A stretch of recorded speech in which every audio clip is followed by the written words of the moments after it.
jatuh. Maka tidak ada cara lain. Dia ambil air, maka dia hancurkan lukisan itu. Maka lukisan itu hancur. Maka otomatis orang ini bukan mundur tetapi maju. Dia kejar yang menghancurkan itu. Kenapa kamu hancurkan lukisan yang begitu indah ini? Tukang itu berkata, bos, kalau saya tidak akan menghancurkan lukisan ini, lihat tempat bos berdiri, satu langkah lagi engkau akan jatuh dan engkau akan mati.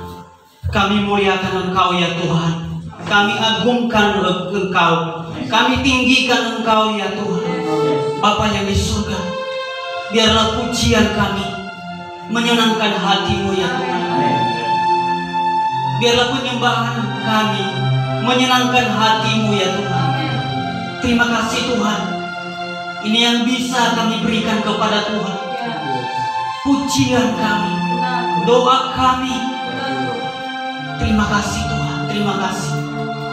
Kami bersyukur buat hadirat-Mu yang telah melawat kami, yang telah memberikan kami damai, yang telah memberikan kami sukacita. Terima kasih Tuhan. Kami merasakan hadirat-Mu di tengah-tengah kami saat ini. Tuhan, terima kasih. Pada saat ini ya Tuhan, kami mau lebih dalam lagi untuk merenungkan firman-Mu sebagai kekuatan bagi kami, sebagai pembelajaran bagi kami, sebagai pembimbing bagi kami. Tuhan, Roh Kudus, berbicaralah di tengah-tengah kami. Tuhan, hamba-Mu yang lemah, hamba-Mu yang terbatas, Tuhan pakai dengan kuasa daripada Tuhan. Terima kasih Tuhan. Inilah jemaat-Mu yang telah siap mendengarkan firman-Mu. Tuhan, kami buka hati kami bagaikan tanah yang subur, yang siap ditaburi oleh firman. Berikan kami konsentrasi dan fokus ya Tuhan. Terima kasih Bapa. Segala kuasa kegelapan, roh jahat iblis yang ingin mencuri firman Tuhan, pada saat ini kami bersatu hati, kami tolak, kami hancurkan kuasanya hanya di dalam nama Tuhan Yesus Kristus. Tuhan, lingkupi kami, biarlah kami berada dalam hadirat-Mu. Di dalam nama Yesus kami siap mendengarkan firman. Kita jemaat Tuhan yang siap mendengarkan firman Tuhan, bersama-sama kita berkata amin. Silakan duduk Bapak dan Ibu.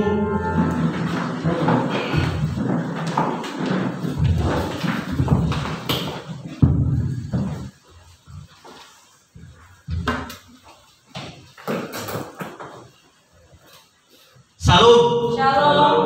Sekali lagi shalom. Shalom. Ada sukacita? Amin.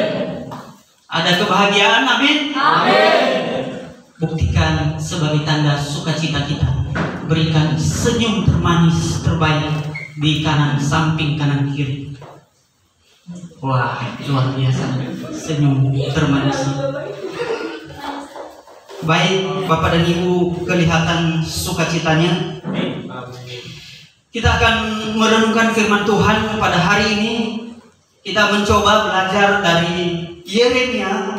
Kita mencoba belajar dari kitab Yeremia pasal yang kedua, ayat 1 sampai ayat yang kedua, dan kita lanjutkan nanti di ayat 12 sampai 13. Yeremia pasal yang kedua, ayat 1 sampai 2, dan kita lanjutkan nanti di ayat 12 dan 13. Israel murtad kepada Tuhan.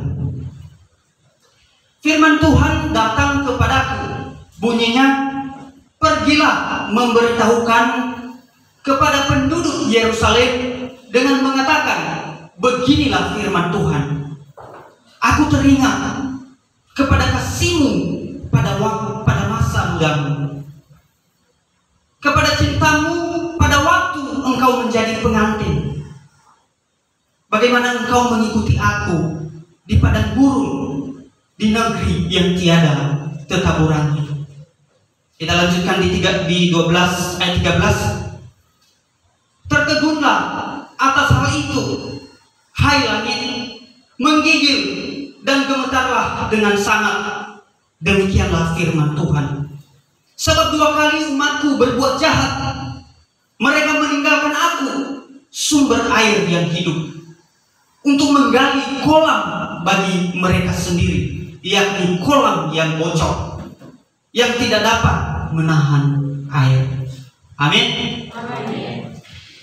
Saudara-saudara, kita akan memberikan judul renungan kita pada hari ini. Firman Tuhan pada hari ini adalah sumber air hidup vs atau lawan kolam yang bocor.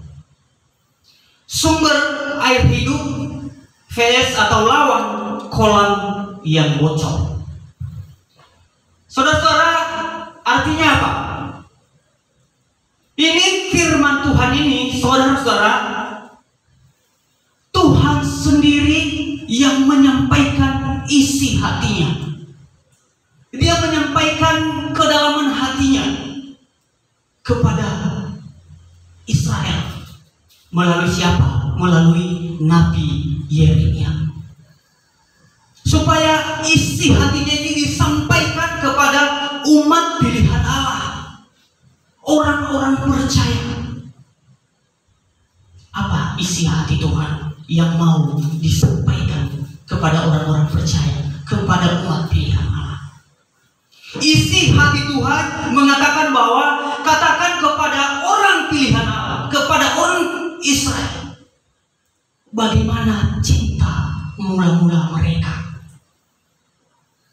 Bagaimana ketika mereka masih muda, bersama-sama ketika melakukan perjalanan dari tanah perjanjian, dari Mesir ke tanah perjanjian. Bagaimana cinta mula-mula mereka. Mereka begitu mengasihi Tuhan. Mereka begitu taat pada Tuhan. Mereka begitu takut sama Tuhan. Mereka dengar-dengaran sama Tuhan di dalam perjalanan menuju tanah perjanjian. Tetapi sekarang apa yang terjadi? Yang terjadi adalah umat Allah atau orang-orang percaya atau umat pilihan Tuhan sudah berbalik,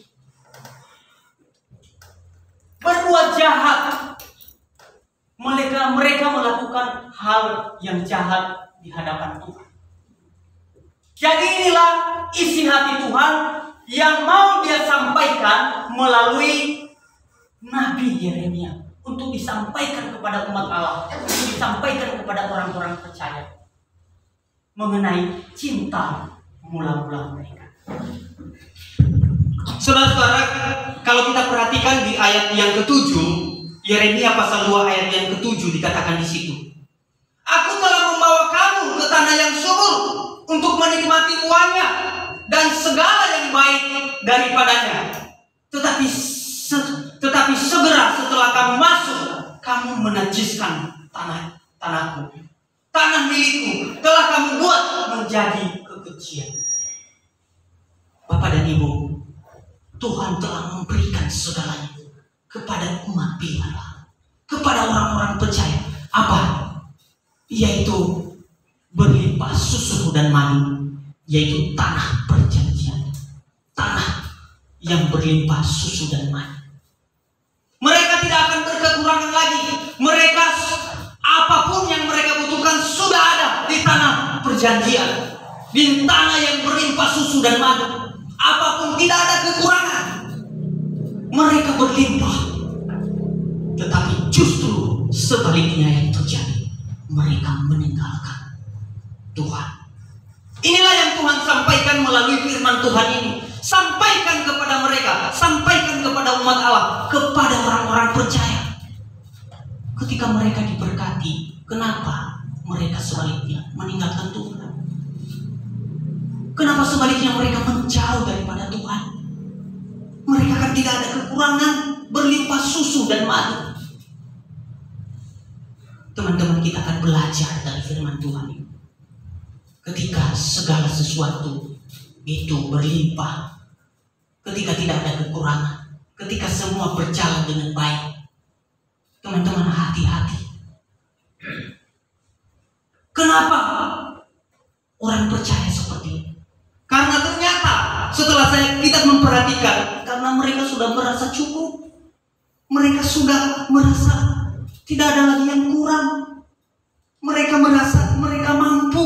Mereka merasa mereka bisa. Apa yang mereka butuhkan, tidak ada kekurangan. Sehingga mereka menjadi sombong. Dan mereka menjauh daripada Tuhan. Mereka tidak lagi ingat siapa yang memberi. Tetapi mereka sibuk kepada berkat-berkat yang Tuhan beri. Saudara-saudara, tentu kita akan belajar dari firman Tuhan ini. Jangan sampai sifat seperti ini terjadi di dalam diri kita sebagai orang-orang percaya, sebagai orang-orang yang sudah mengikut Tuhan. Yang awal-awalnya dulu, Tuhan tolong berikan saya pekerjaan. Tuhan tolong berkati usaha saya. Tuhan tolong berkati studi saya. Tuhan tolong berkati keluarga saya. Ketika semua sudah dilancarkan, ketika semua sudah dicukupi, ketika tidak ada lagi kekurangan, teman-teman, jangan-jangan kita seperti orang-orang pilihan Allah seperti itu. Mereka menjadi sombong. Mereka merasa aku bisa kok. Ada yang sering saya lihat itu. Ada teman saya dulu ketika saya mengatakan, teman, yuk ke gereja. Buat apa? Emang saya dapat lebih kalau ke gereja? Saya kan sekarang sudah semuanya berkecukupan. Usaha saya lancar kok. Teman-teman, ini sudah mulai sombong. Maka Tuhan marah. Maka Tuhan berkata, Israel murtad.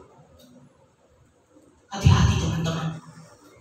Ketika dulu kita begitu mengais-ngais, begitu ketika ada kita yang kita butuhkan, ketika ada yang kita mau, Tuhan tolong, tetesan air mata mengalir. Tapi lama-lama sudah diberikan, sekarang nggak ada lagi tetesan air mata. Kita harus hati-hati. Kita harus belajar kepada itu. Karena bagi Tuhan ini adalah kekejian. Ini adalah murtad yang Tuhan tidak bisa kompromikan. Teman-teman, mereka lupa kepada Sang Pemberi. Mereka fokus kepada pemberian Tuhan. Ini adalah hal yang sangat salah. Makanya Bapak dan Ibu, teman-teman, ketika seorang bapak memberikan hadiah kepada anaknya, di mana hadiah ini adalah mainan kepada anaknya, maka anaknya ini sibuk sekali dengan mainan yang diberikan oleh bapaknya, sehingga tidak ada lagi waktu kepada bapaknya. Ketika bapaknya pulang, maka dia sibuk terus bermain dengan mainan yang diberikan oleh bapaknya. Ketika bapaknya memanggil dia tidak melirik. Ketika bapaknya dia menyuruhnya, dia tidak melirik. Semuanya dia berfokus kepada pemberian mainan yang telah diberikan oleh ayahnya. Maka suatu hari ayah ini berpikir, wah, aku salah memberikan mainan kepada anakku ini. Maka dia berpikir untuk mengambil mainan itu, untuk disimpan. Dia berpikir untuk mengambil mainan itu, untuk dihancurkan. Karena dengan mainan ini membuat dia lupa dengan bapaknya. Inilah anak-anak Tuhan yang terlalu fokus kepada pemberian. Berkat-berkat itu memang pemberian, hadiah daripada Tuhan. Tetapi yang Tuhan mau, jangan kamu habiskan seluruh hidupmu kepada pemberian itu. Ingat kepada yang memberi. Amin. Ya, ingat kepada yang memberi. Katakan kepada kanan kiri, ingat kepada yang memberi. Ya, ingat kepada Sang Pemberi. Jangan berfokus kepada hal-hal hadiah. yang Tuhan berikan. Memang itu penting, tetapi yang lebih penting adalah kepada Sang Pemberi. Makanya Bapak dan Ibu, diceritakan ketika seseorang terlalu mengagumi hadiah, mengagumi berkat-berkat yang dimilikinya, ada sebuah lukisan di seorang bapak yang memiliki segalanya. Maka ada lukisan yang dibuat oleh tukang baginya di atas lantai yang begitu tinggi. Maka ketika dia melihat, mengagumkan berkat-berkat itu, mengagumkan hadiah itu, dia berkata, wah, luar biasa hadiah ini, luar biasa lukisan ini, wah. Dia mundur, wah. Ternyata dia mundur, ternyata di belakangnya tidak ada tembok pembatas, yang ada adalah jurang. Wah, dia semakin mundur, Bapak dan Ibu.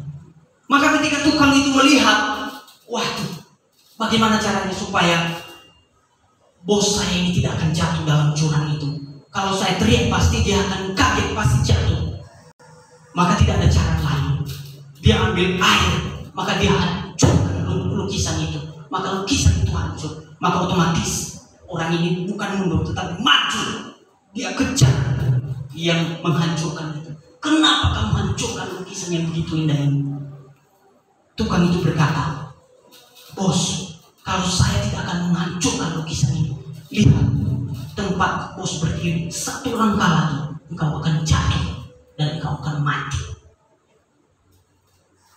Saudara-saudara, kita belajar ketika seseorang begitu fokus menghabiskan waktu siang dan malam, bekerja tanpa ada waktu kepada Sang Pemberi.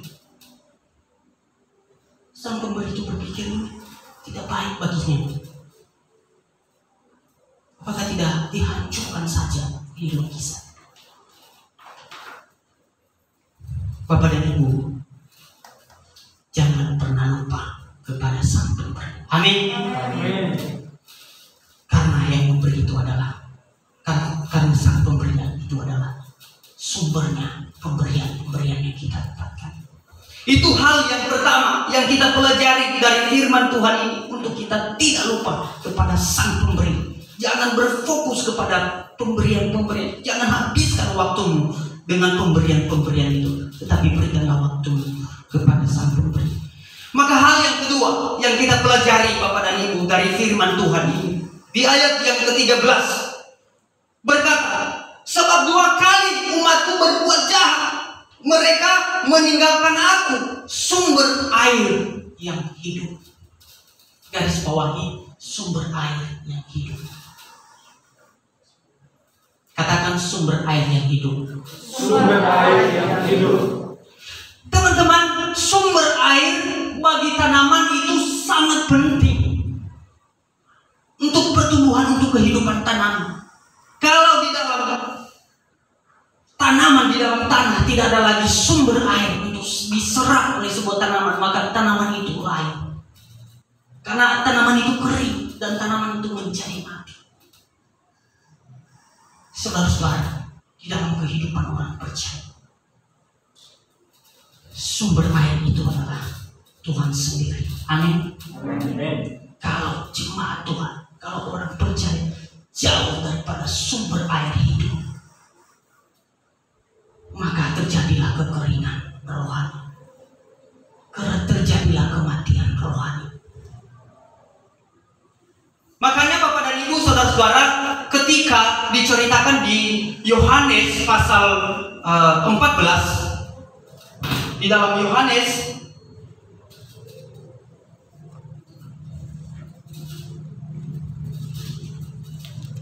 di dalam Yohanes 4 ayat 13, di dalam Yohanes 4 ayat 13, maka diceritakan ada perempuan Samaria. Teman-teman tentu tahu perempuan Samaria. Perempuan Samaria itu adalah perempuan yang berbuat dosa, perempuan yang dianggap orang yang najis, tidak boleh bersama-sama orang pilihan Tuhan, karena mereka dianggap sebagai orang-orang pelacur. Maka sedang menimba air di kolam Yakub, mereka sedang menimba air. Maka Tuhan Yesus ada di situ. Maka dia berkata di ayat 13, jawab Yesus kepadanya, barang siapa minum air ini, ia akan haus lagi. Maka perempuan itu berkata, masa sih? Dan memang secara kenyataan perempuan Samaria ini, kalau kita perhatikan, kalau kita membaca dari perikop ini, teman-teman, maka perempuan Samaria ini memang memiliki 5 orang istri, dan di luar 1 orang lagi yang bersama-sama dengan dia. Dan perempuan Samaria ini tidak pernah dirinya merasa puas. Perempuan Samaria ini dia tidak merasa bahwa apa yang dia miliki, apa yang dia dapatkan, tidak ada dalam hatinya kepuasan. Walaupun istrinya 5, walaupun istrinya 5, dan 1 lagi yang bersama-sama dengan dia. Makanya Tuhan Yesus berkata, ketika engkau minum air ini, engkau tetap haus lagi. Makanya Tuhan Yesus berkata di ayat yang ke-14, tetapi barang siapa minum air yang akan kuberikan kepadanya, ia tidak akan haus untuk selama-lamanya. Amin. Amin. Kalau engkau minum air di luar Tuhan, engkau akan tetap haus dan haus dan haus. Engkau tidak pernah merasa puas. Engkau tetap terus berkekurangan. Tetapi ketika engkau meminum air yang Tuhan beri, tetapi barang siapa minum air yang akan kuberikan kepadanya, ia tidak akan haus untuk selama-lamanya. Sebaliknya, air yang akan kuberikan kepadanya akan menjadi mata air di dalam dirinya yang terus-menerus memancar sampai kepada hidup yang kekal. Amin. Amin.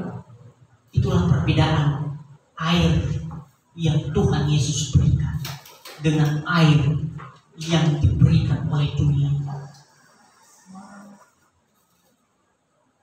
Kesenangan-kesenangan dunia yang dunia berikan, yang didapatkan di dunia ini, tidak bisa memberikan kepuasan yang abadi dalam diri. Tetapi kepuasan yang sesungguhnya adalah sumber air kehidupan yang Tuhan beri. Amin.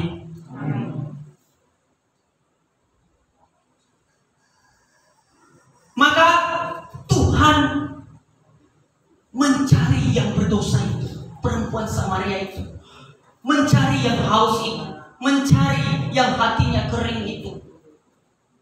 Tuhan Yesus menawarkan sumber air kehidupan. Teman-teman bayangkan ketika berada di mata air yang begitu indah. Bayangkan ketika berada di air terjun, rasanya begitu indah. Airnya sejuk, nyaman. Ketika kita mandi, indah di sana. Suara burung berkicau, indah di sana. Teman-teman, 10 kali, 1000 kali lebih indah sumber air yang Tuhan beri. Di dalam hati seorang perempuan Samaria diberikan anugerah yang besar. Dari sebelumnya dia orang berdosa menjadi orang yang disucikan. Dia diberikan kebahagiaan, dia diberikan sukacita yang abadi. Maka teman-teman, ketika Tuhan Yesus menawarkan sumber air kehidupan kepada perempuan Samaria, maka pada saat yang sama juga melalui firman Tuhan ini, sumber air kehidupan ditawarkan kepada saudara dan saya. Siapkah Anda membuka hati untuk sumber air kehidupan daripada Tuhan? Amin. Amin. Bukalah hatimu kepada sumber air kehidupan. abadi yang kekal itu. Beradalah di tempat aliran sungai itu. Jangan jauh, teman-teman. Ketika di sini ada sumber air kehidupan, maka saudara berada di Bogor misalnya, tidak ketemu. Gimana Bro Erwin? Jauh ya? Jauh. Di sini ada sumber kehidupan. Di sini ada Tuhan berikan sumber kehidupan daripada Tuhan. Tetapi sementara Anda ada di Bogor, tidak ketemu. Anda tidak merasakan apa-apa. Jadi beradalah di jauh, di tempat apa istilahnya itu kalau ada sumber air itu. Kita berada di bawahnya itu, di bawah sumber airnya itu.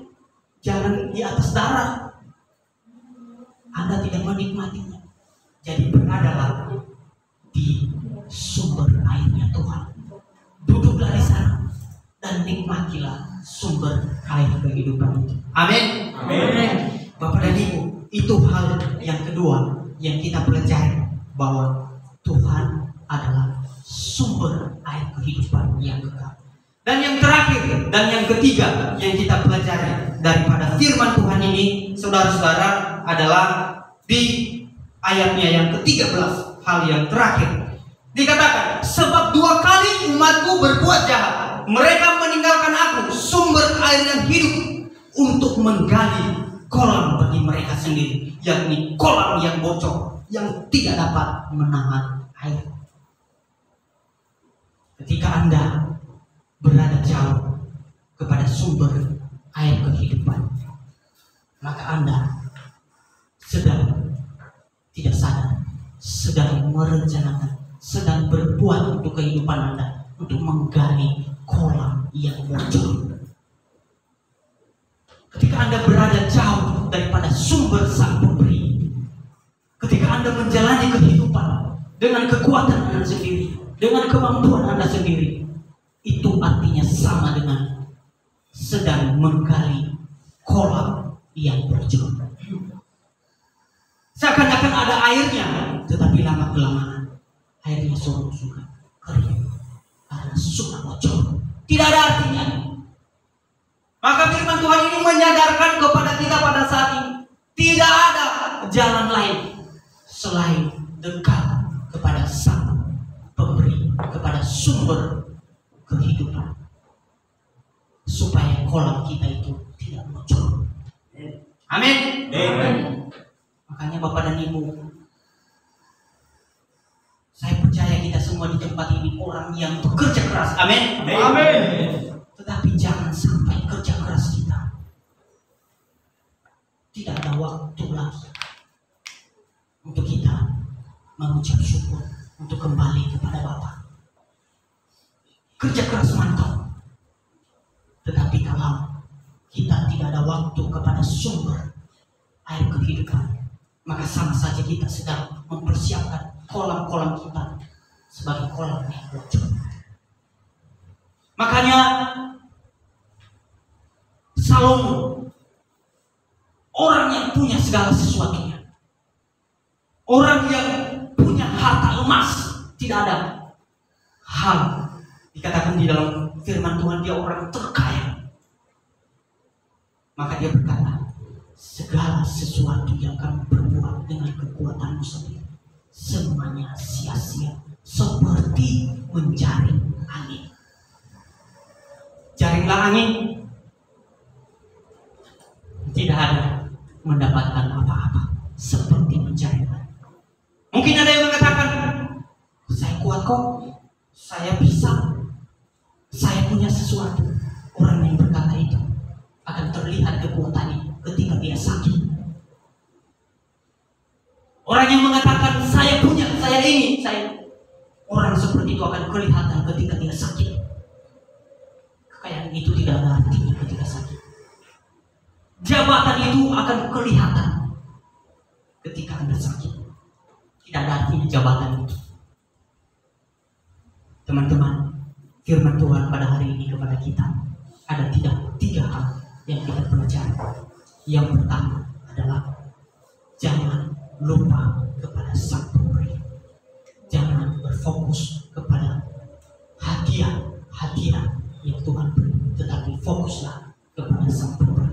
Hal yang kedua adalah Tuhan adalah sumber air yang kehidupan. Dan yang ketiga adalah jangan lakukan segala sesuatu dengan rencanamu sendiri, tetapi libatkanlah Tuhan. Biarlah kita siapkan kolam-kolam kita sebagai kolam-kolam yang tidak bocor, kolam-kolam yang baik. Amin. Mari kita tundukkan kepala kita dan kita bersyukur kepada Tuhan. Kita sudah diingatkan pada saat ini melalui firman Tuhan. Mungkin selama ini kita sering seperti anak kecil yang terlalu sibuk dengan pemberian-pemberian, dengan hadiah-hadiah yang diberi, sampai-sampai kita lupa tidak ada waktu lagi kepada sang pemberi. Terima kasih ya Tuhan buat firman-Mu yang mengingatkan kami. Terima kasih ya Tuhan, Engkaulah sumber air kehidupan. Kami bersyukur, kami berterima kasih kepada Tuhan. Engkau tidak meninggalkan kami, dan Engkau menawarkan kepada kami pada saat ini, yaitu suatu anugerah sumber air kehidupan.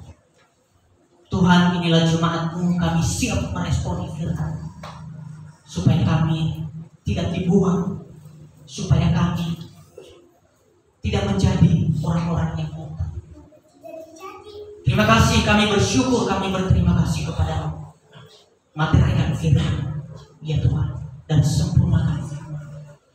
Di dalam nama Yesus kami berdoa dan mengucap syukur. Semua kita yang telah diberkati bersama-sama kita berkata, amin.